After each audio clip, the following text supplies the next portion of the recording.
오늘 우리는 한 해 첫 보리 추수를 감사하는 맥주 감사 주일이요, 교회 설립 52주년 기념 주일로 지키고 있습니다. 지금까지 우리 인생을 돌이켜보면 우리 개인이나 가정이나 하나님의 교회에 이르기까지 하나님의 은혜가 없이는 우리는 한순간도 살 수가 없었습니다.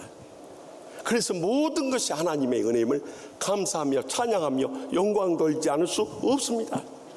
그런데 오늘 본문 가운데도 이 비천했던 입다가 어떻게 이스라엘의 5대 대사사가 되어서 이스라엘 백성들을 구원할 수 있었는지, 이 모든 것이 다 하나님의 은혜였던 것입니다. 그렇다면 코로나19 때보다 더 어려운 이 화려한 때 우리가 어떻게 하나님의 은혜로 살아가야 할 것인가, 이 시간도 들려주시는 하나님의 음성을 다 함께 들을 수 있길 바랍니다. 먼저 본문 1절 말씀 다 같이 읽겠습니다. 길르앗 사람 입다는 큰 용사였으니 기생이 길르앗에게서 낳은 아들이었고. 아멘. 이스라엘은 당시에 가나안 땅에 정착해 살아갈 때 서북 쪽에는 시돈, 동북 쪽에는 아람, 동쪽에는 암몬, 동남 쪽에는 요압, 서쪽에는 블레셋으로 이런 이방 민족으로 확 둘러싸여 있었던 거예요. 그렇기 때문에 그들이 섬기던 이 바알들과 아스타롯뿐만 아니라 시돈, 아람, 암몬, 요압, 블레셋에 이르기까지 우상을 섬길 수 있는 유혹이 많이 따랐던 거예요. 그러자 하나님께서는 이스라엘 자손들을 믿음으로 일으켜 세우기 위해서 블레셋과 암몬 자손들을 통해서 18년 동안 억압을 당하게 하셨던 것입니다. 그러나 하나님께서는 심판을 하시면서도 긍휼을 잃지 않는 분이시기 때문에 이스라엘의 5대 사사로 이 입다를 세우시게 된 거예요. 그런데 이 입다는 기생의 아들로 태어난 거예요. 쉽게 말하면 이 프로스티튜트, 매춘부의 아들로 태어났던 거예요. 지금도 매춘부의 아들이라면 얼마나 비천하게 여기고 멸시하는데, 그때 당시는 말할 것도 없었어요. 그나마 하나님께서 그에게 은혜를 베풀어 주셔서 길르앗의 아들로 태어나게 해주셨고, 그 이름을 이프타흐라고 해서 히브리어로 여는 자, 풀어주는 자라는 특별하신 은총을 부어 주셨던 거예요. 뿐만 아니라 그에게 더 큰 은혜가 임하게 되었는데, 그것은 큰 용사였다는 것입니다.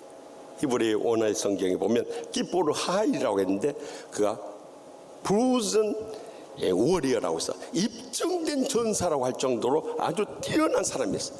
우리가 사사기를 통해서 두 사람 큰 용사를 발견하게 되는데 기드온과 입다뿐이었습니다. 이렇게 그가 매춘부의 아들로 태어나서 비천한 신분에 헤어날 수 없었지만 하나님의 은혜로 이스라엘의 5대 사사가 되어서 귀하게 쓰임받을 수 있었던 거예요. 우리 인생도 돌이켜보면 죄로 인해서 우리는 멸망당할 수밖에 없었습니다. 그래서 에베소 2장을 찾아보면 허물과 죄로 죽었다고 그랬고, 세상 풍조를 따르고 있었다고 그러고, 공중에 권세 잡은 자였다고 말씀하고요, 더 나가서 본질상 진노의 자녀였다고 증거하고 있어요. 그런데 하나님의 은혜가 임해서 에베소 2장 8절에 너희는 그 은혜에 의하여 믿음으로 말미암아 구원을 받았으니 이것은 너희에게서 난 것이 아니요 하나님의 선물이라 고 분명히 증거하지 않습니까? 그러니까 우리가 죄악과 상처와 질병으로 인해서 영원히 멸망당할 수밖에 없었는데, 하나님의 은혜가 우리에게 임하고 예수님께서 십자가에서 우리의 모든 죄악과 상처와 질병을 대속해 주심을 믿음으로 말미암아 구원의 선물 받게 되었으니 얼마나 감사하고 감격스러운 일입니까? 아멘도 안 한 거 보시오. 이렇게 말세 교인들을 보면 좀 일확천금이나 하고 높은 지 승진하고 자식들 잘 되면 그때는 할렐루야 아멘 하면서도 하나님께서 영원히 멸망당할 수밖에 없는 우리를 예수 그리스도의 십자가의 대속으로 말미암아 하나님의 은혜로 값없이 의롭다함을 받았으니 얼마나 감사하고 감격스러운 일입니까? 이제 정신이 돌아오신 모양이에요. 여러분, 왜 단 한 분밖에 없는 죄 없는 아들을 죽여가면서까지 이 십자가의 은혜를 베풀어 주셨을까요? 거기에는 영적으로 깊은 뜻이 담겨져 있다는 거예요. 그 다음 계속해서 에베소 2장 10절을 읽어보면 거기에 대한 확실한 증거가 나와요. 우리는 그가 만드신 바라 그리스도 예수 안에서 선한 일을 위하여 지으심을 받은 자니 이 일은 하나님이 전에 예비하사 우리로 그 가운데서 행하게 하려 하심이니라. 다시 말하면 그리스도 예수 안에서 우리를 구원해 주시는 이 은혜를 베풀어 주신 것은 하나님 뜻을 따라 선한 일을 이루도록 하기 위한 것이었다는 거예요. 하나님 기뻐하시는 선한 일이 무엇입니까? 무엇보다 온 천하보다 귀한 영혼을 구원해내는 일이요, 그뿐만 아니라 그들을 사랑으로 치유하는 일이요, 더 나아가 주님의 제자로 양육하는 일인 것입니다. 이보다 더 중차대한 일이 어디 있냐 이 말이에요. 그래서 우리는 지난 주일 6.25 기념 특별 나눔 감사 예배를 드리면서도 우리가 주님 앞에 어떻게 감사해야 될 것인가? 무엇보다도 우리가 풍전등화와 같이 멸망 직전에 지금 그렇게 굶주림에 허덕이고 있는 에티오피아에서 이 기도원 300용사 같은 강력 부대를 보내가지고 우리를 구원해 주셨으니 이제 굶주려 죽어가는 그들, 그 땅의 어린이들 위해서 우리가 300명 목표로 하자고 그랬는데 많은 사람들 동참해서 저는 너무나 기뻤어요. 그러면 우리가 이렇게 선한 일을 하면은 우리만 손해보고 물질 나가고 얻은 거 없는 것 같지만 사실은 그렇지 않는 거예요.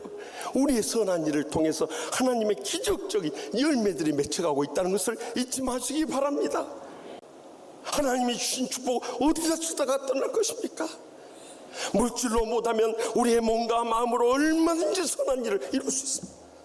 저는 이번 교회 설립 52주년을 맞아서 참 수고한 장로님들, 권사님, 집사님들, 성도님들 많이 계시지만 오늘 특별 봉사상을 받은 우리 황교준 은퇴 안수집사님은 금년 80세가 되도록 은퇴됐는데도 은퇴 직전 3년 전부터 일을 시작해서 8년 전부터 18년 동안이나 밖에 차량 봉사, 비가 오나 눈이 오나 또 추우나 더우나, 그래서 제가 늘 이 계단을 따라 올라오면서 집사님 건강하게 잘 서 계신가 그것 그러면서 집사님 힘내세요, 화이팅, 그러고 올라와요. 18년 동안 봉사. 우리가 선한 일을 하면 우리가 손해보고 우리가 지치고 우리가 쓰러질 것 같지만 사실 그렇지 않습니다. 지난날 우리는 죄로 인해서 멸망당할 수밖에 없는 죄인이라는 비추는 신분에 있었는데 나 같은 죄인을 구원해 주시고 이렇게 크신 은혜 베풀어 주셨어요. 내가 어떻게 보답하며 남은 때를 살 것인가. 이 선한 일을 이루게 될 때 하나님 아버지께서 기뻐 받으실 뿐만 아니라 하늘의 상과 이 땅의 복으로 그 여생과 자손들까지 천배나 만배나 갚아주실 줄 확실히 믿으시기 바랍니다. 계속해서 본문 2절 말씀 다 함께 읽겠습니다. 길르앗의 아내도 그의 아들들을 낳았더라.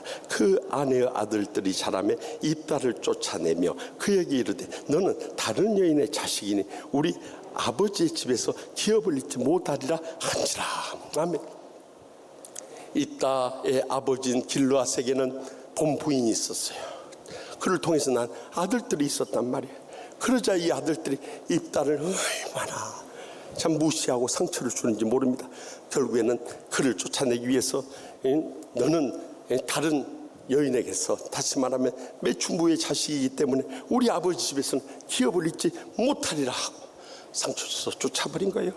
여기 기업을 잊는다는 말은 히브리어로 티누알이라고 해서 유산을 상속받지 못한다는 의미였던 거예요. 그는 아버지로부터 어떤 유산도 상속받을 수 없었어요. 그는 하나님의 기업을 받고 이 땅에 사는 동안에도 대사사로 쓰임받았을 뿐만 아니라 지금까지도 하나님의 나라 생명책에 기록되어서 우리가 성경을 읽을 때마다 이 입다의 용맹스러운 그 헌신과 영광을 우리는 계속해서 드높이지 않습니까? 이것이 이보다 더 큰 하나님의 기업이 어디 있냐 이거예요. 우리도 마찬가지입니다. 죄로 인해서 멸망당할 수밖에 없는 죄인들이었는데 하나님의 축복으로 인해서 우리가 하나님의 자녀되고 또 교회의 지체되고 또 하나님의 축복을 이을 상속자가 되었다는 거, 얼마나 복되고 영광스러우니. 그래서 에베소서 3장 6절에 이를 분명히 증거하고 있습니다. 이는 이방인들이 복음으로 말미암아 그리스도 예수 안에서 함께 상속자가 되고 함께 지체가 되고 함께 약속에 참여한 자가 됨이라 하고 분명히 선언했잖아요. 그런데 말세 교인들의 문제는 무엇인가? 이렇게 엄청난 하나님의 축복을 이을 상속자가 되었음에도 불구하고 그것을 감사하지 못하고 감격하지 못하는 거예요. 그러니까 천국의 축복과 행복의 감격을 주셨는데도 그것을 온전히 누리지 못해. 왜 그렇습니까? 감사의 마음을 잃어버리니까 그런 거예요. 그러니까 항상 불평하고 원망하고 비방하고 험담하고 지옥같이 살다가 결국 지옥불에 떨어져 버리고 마는 거예요. 그래서 감사가 이렇게 중요한 것입니다. 한 남편 교인이 다 불평불만이 많아요. 가정에 대해서, 직장에 대해서, 교회에 대해서 입만 열면 불평만 지옥같이 사는데 한 번 하나님께서 나타나셔서 그에게 네 세 가지 소원을 말해라, 내가 들어주마 그러더라. 얼마나 좋은 기회. 가장 먼저 뭐라고 한지 아세요? 그렇게 잔소리 심한 그 마누라 좀 불러가 주십시오 그랬더니, 나는 꼭 마누라 이야기할 때 우리 시온 찬양대를 쳐다보는지 모르겠어요. 자동으로 가버려요. 그러니까 하나님이 소원 들어준다 해서 불러가 버렸대. 그런데 일이 생긴 거예요. 불러가신 다음에 지인들이 와서 애도를 하는데 세상에 그런 부인이 어디 있냐는 거예요. 그렇게 착하고 그렇게 성실하고 그렇게 희생하고 그렇게 평생을 고생한 이 마누라 없이 어떻게 살라고 하냐고 다들 걱정해버려요. 생각해보니까 행복하게 해주겠다고 데려와서 평생 가슴에 못질을 하고 상처 주고 불행의 눈물을 이해하고 피눈물 나게 고생시켰던 그것이 떠오르는 가치가 되는 거예요. 그래서 주님 앞에 다시 엎드렸다. 두 번째 소원, 하나님 아버지 마누라 좀 살려주십시오. 내가 정말 잘못 생각했습니다. 저를 용서해 주고 마누라 다시 살아나게 해주십시오. 그래요. 장례식 중에 살아나 버렸다고 하나요? 그래서 마지막 세 번째 소원 남기고 하나님 앞에 간 거예요. 하나님 아버지, 이 마지막 세 번째 소원 뭐 아닐까요? 네 모든 삶을 감사함으로 받아들이는 믿음 달라고 기도해라, 그렇게 하시더래요. 그래서 하나님이 또 그렇게 하라고 명령하시니까 순종하는 마음으로 하나님 아버지 저 더 이상 바랄 거 없습니다. 모든 지금까지 삶 감사함으로 받아들이게 하여 주시옵소서. 그래가지고 세 가지 소원 다 써버렸대요. 그런데 놀라운 것은 그 전까지만 그렇게 잔소리하고 큰소리치고 나를 괴롭힌다고 생각했던 마누라부터 시작해서 모든 것 감사합니다. 그때 비로소 천국이 이루어졌다는 거예요. 여러분, 감사가 이렇게 중요해요. 하나님이 우리에게 복을 안 주셔서 우리가 복되게 못 사는 것이 아니라 그 복에 대해서 우리가 생각하지 않고 감사하지 않기 때문에 그 행복을 잃어볼 때가 너무나도 많았다. 잃고 나서 후회하지 말고 잃기 전에 감사하시기 바랍니다. 저는요, 미국에서 7년 유학생활 하다가 한국에 와서 보니까 미국 사람들은 청교도 신앙의 기초에서 감사가 많아요. 땡큐 끊이지 않는. 또 남이 자기한테 잘못했어도 내가 오히려 잘못한 것처럼 excuse me, 아유 죄송해요 하고 금방 고백합니다. 근데 우리 한국 사람들 이렇게 은혜 받고 축복 누리고 행복하게 신앙생활 할 수 있는 모든 하나님의 복에 대해서도 감사를 안 하는 거예요. 오직하면요, 어제 저녁 TV 조선 뉴스 보신 분도 알겠지만 OECD 경제협력개발기구에서 37개국 중에서 우리 한국 사람 35위로 행복을 못 느끼고 산다는 거예요. 우리는 10대 경제대국이라고 큰 소리를 치는데 그리스하고 터키 빼놓고 행복지수가 낮은 나라로 이렇게 발표가 됐어요. 그 이유가 무엇이냐? 이 감사를 잃어버리고 살기 때문이에요. 그러므로 우리는 세상적으로는 기업을 이을 것이 없다 할지라도 하나님의 가장 영원한 축복의 기업을 이을 자로 알아서 감사함을 통해 이 땅에 사는 동안에도 천국의 축복과 행복 속에 살 뿐만 아니라 이 세상 언제 끝이 난다 할지라도 영원한 천국에 이르게 될 줄 확실히 믿습니다. 마지막으로 본문 3절 말씀 다 같이 읽겠습니다. 이에 입다가 그의 형제들을 피하여 도읍 땅에 거주하며 잡류가 그에게로 모여와서 그와 함께 출입하였더라. 아멘. 이렇게 이 입다는 이제 그의 고향인 길르앗을 떠나서 동북쪽으로 24km 떨어져 있는 아람 나라의 도읍 땅에 이르게 됐어요. 히브리어로는 이것이 이 기름진 땅이라는 곳에 갔어요. 가서 보니까 잡류들이 몰려오네. 이 잡류라는 것은 히브리어로 아나킴, 레킴이라고 해가지고 가치 없는 사람들, 별 볼 일 없는 사람들, 세상에서 버려진 사람들이 다 거기에 몰려왔어요. 더구나 이 입다는 유대인 출신이니까 또 이방 나라에 가서 이방 사람들이 또 차별하는 거예요. 그는 가정에서 버림받고 이방 땅에 가서도 버림당한 그런 인생을 산 거예요. 그런데 어느 날 길르앗의 장로님들이 몰려온 거예요. 지금 암몬 자손들이 우리를 치러 오는데 이 우리나라에 와서 당신은 큰 용사니까 우리의 대장이 되어달라는 거예요. 지난날 버림받았던 입다는 당신들이 나를 버릴 때는 언제고 이제 와서 죽게 생기니까 아쉬워서 나를 데리고 가려 합니까? 하고 거절할 수도 있었어요. 지난날의 상처가 치유받지 못하면 그렇게 거절하고 두고 보자고 벼르는 사람들 다 상처가 치유받지 못해서 그런 거예요. 그러나 그는 이방 땅에서 생활하면서도 그 지난날 버림받은 상처가 다 주님으로부터 치유받았기 때문에 그들을 용서하고 그곳에 가서 암몬 자손들과 전쟁에서 대승리를 거두고 돌아오게 된 거예요. 그런데 문제는 내가 암몬 자손들과 전쟁에서 대승리를 거두게 될 때 집에 돌아올 때 집 대문 앞에서 나를 가장 반갑게 맞이해 준 사람을 내가 번제로 드리겠다고 선언했다. 그런데 전쟁이 일고 돌아왔을 때 그의 하나밖에 없는 외동딸이 그를 반갑게 맞아버려. 여러분, 애동딸 같지 않은 분들은 그 심정 모를지 몰라요. 그러나 사실 애동딸 아니라 어떤 자식이라도 귀하지 않은 자식은 없는 거예요. 그런데 하나밖에 없는 애동딸이 딱 나왔을 때 입다의 앞은 캄캄해져. 여기서 우리는 이 본문에 대한 전통적인 해석에 복음적인 해석을 다시 추가해야 되는 것입니다. 왜냐하면 여기 이 사건을 다루고 있는 사사기 11장 37절 여러분 봐보십시오. 입다의 딸이 아버지에 그럽니다. 나의 처녀로 죽음을 인하여 애곡하겠나이다 라고 대답을 해요. 그러니까 이제 처녀로 죽게 되었으니까 내가 슬피 울지 않을 수 없다는 이 고백이에요. 그러나 놀라운 것은 히브리어 원어 성경에 보면 여기 나의 처녀로 죽음이라는 그 단어가 베틀라이라는 단어를 쓰고 있어요. 베틀라이라는 뜻은 나의 처녀됨을 인하여 애곡하겠나이다 이 뜻이란 말이에요. 다시 말하면 본문의 히브리서 원어 성경을 읽어보면 어디에도 입다의 딸이 죽었다는 기록이 남아있지 않는다는 사실이에요. 여기서 우리는 복음의 재해석이 필요한 거예요. 그것은 신명기 12장 31절에 나와 있는 바와 같이 내 하나님 여호와께서는 내가 그와 같이 행하지 못할 것이라.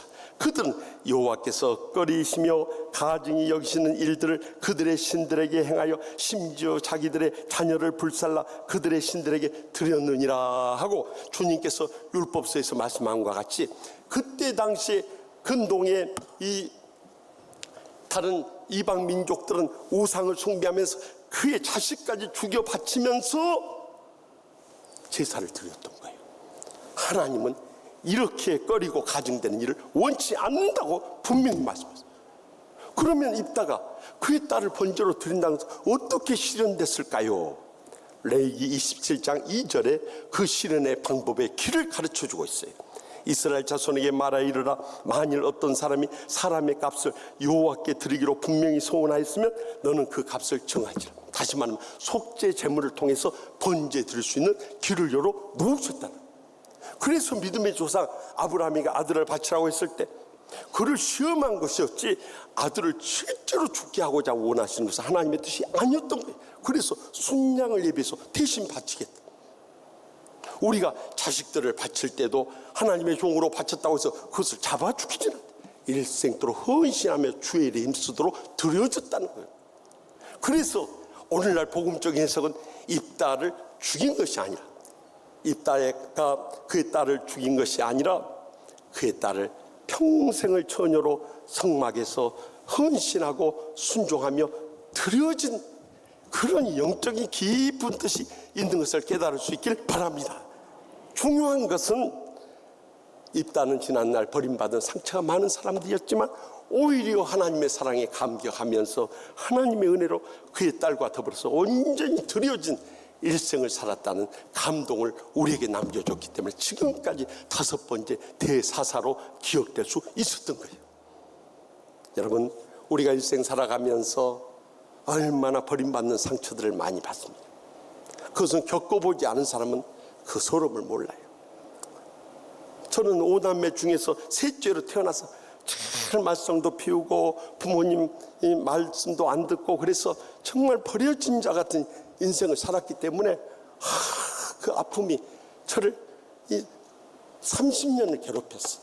그러다가 제가 미국에서 상담 치유학을 받으면서 정말 이 치유의 은혜를 체험하고 나서 이제는 부모님, 형제, 또 어떠한 괴롭히는 교인들조차도 다 용서하고 행복한 목사가 될 수 있었던 거예요. 그런데 대부분의 사람들이 이 배신의 상처를 당했을 때 어디 두고 보자 벼르기 때문에 그것이 치유될 길이 없는 거예요. 그래서 그것을 견디지 못하면 이제 우울증에 빠져버리고 이제는 나를 사랑한 사람이 없고 나를 알아준 사람이 없고 나를 이해한 사람이 없으니까 스스로 목숨을 끊자. 그래서 자살이를.